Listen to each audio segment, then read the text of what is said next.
വടക്കേക്കാട് കൌക്കാനുപെട്ടി സുബ്രഹ്മണ്യസ്വാമി ക്ഷേത്രത്തിലെ തൈപ്പൂയ മഹോത്സവത്തിന് ഫെബ്രുവരി 1 കൊടിയേറും. ഫെബ്രുവരി 10, 11 തീയതികളിലായാണ് തൈപ്പൂയ ആഘോഷം. ഫെബ്രുവരി 1 ശനിയാഴ്ച 6 മണിക്ക് ക്ഷേത്രമേൽശാന്തി മനോജ് ആലപ്പുഴയുടെ മുഖ്യകാർമ്മികത്വത്തിൽ കൊടിയേറ്റം നടത്തും. തുടർന്നുള്ള ദിവസങ്ങളിൽ ക്ഷേത്രത്തിൽ വിവിധ ഭക്തരുടെ സമർപ്പണത്തിൽ ചുറ്റുവിളക്ക് ഉണ്ടാകും. തൈപ്പൂയ മഹോത്സവത്തിന്റെ ഭാഗമായി ഫെബ്രുവരി 10 സുബ്രഹ്മണ്യസ്വാമിക്കും ഭഗവതിക്കും ഉത്സവവരവ് ഉണ്ടായിരിക്കും. തിറ, കരിങ്കാളിക്കൂട്ടം, കാവടി, നാദസ്വരം, തെയ്യം എന്നിവ ഉത്സവവരവിന് അകമ്പടിയാകും. 11 തൈപ്പൂയ ദിവസം ചിന്തുപാട്ട്, ശൂലധാരികൾ എന്നിവയുടെ അകമ്പടിയോടുകൂടി ഉത്സവവരവ് ഉണ്ടായിരിക്കും.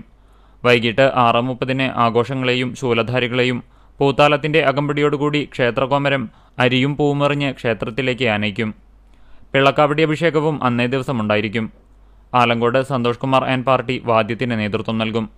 മമ്പറമ്പത്ത് സജിയുടെ സമർപ്പണത്തോടുകൂടി അന്നേ ദിവസം അന്നദാനവും ഉണ്ടായിരിക്കും. പരിപാടികൾക്ക് ക്ഷേത്രം ഭാരവാഹികളായ president Ashokan, secretary Mohanan Mambarambath, treasurer Babu തുടങ്ങിയവർ നേതൃത്വം നൽകും.